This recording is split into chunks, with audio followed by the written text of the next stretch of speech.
Dans notre paracha Kitissa, il nous est raconté que lorsque Moshe Rabbeinu a plaidé et a prié auprès d'Akadosh Baruch Hu pour qu'il pardonne les Bnei Israël, le peuple juif, pour la faute du veau d'or, du Hegel, il a dit à Akadosh Baruch Hu, il s'est exprimé dans les mots suivants: Ve'ata im tisa et ratatam. Et à présent, si tu supportes leur faute, c'est-à-dire si tu pardonnes, ve'im aïn. Et sinon, mechinina misifrecha asher katafta. Efface-moi du livre, faisant référence à la Torah, asher katafta, que tu as écrit.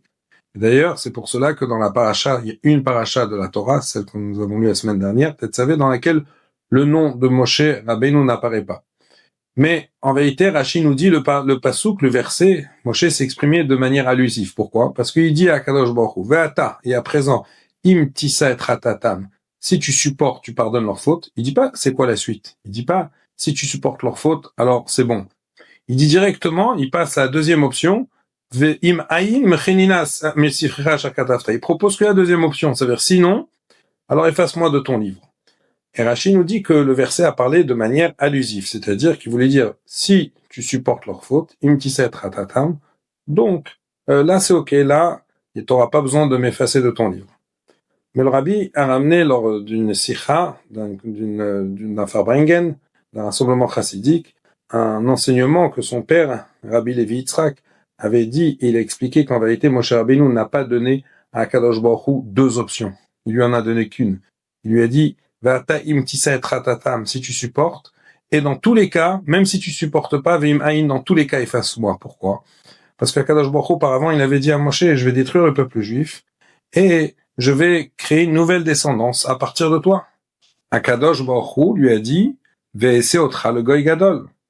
Et Moshe Rabbeinu a voulu dire à Akadosh Baruch Hu, si mon existence t'a permis d'avoir une pensée de détruire le peuple juif, alors dans tous les cas, je ne veux pas exister.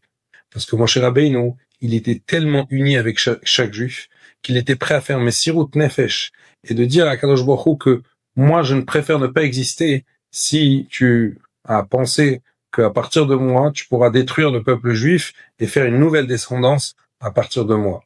Et la leçon qu'on en retient, c'est de s'inspirer et prendre exemple de Moshe Rabbeinu et de s'unir et d'aimer chaque juif jusqu'à être prêt à faire Avat Israël avec Messirut Nefesh pour chaque juif. Je me permets d'ajouter que ce verset-là, c'est le verset Lamed Bet 32 dans le chapitre 32. Lamed Bet, ça fait référence au Lev, comme le Pérec du chapitre du Tanya 32 Lev, qui est le cœur du Tanya qui nous parle de la Avat Israël. Shabbat Shalom.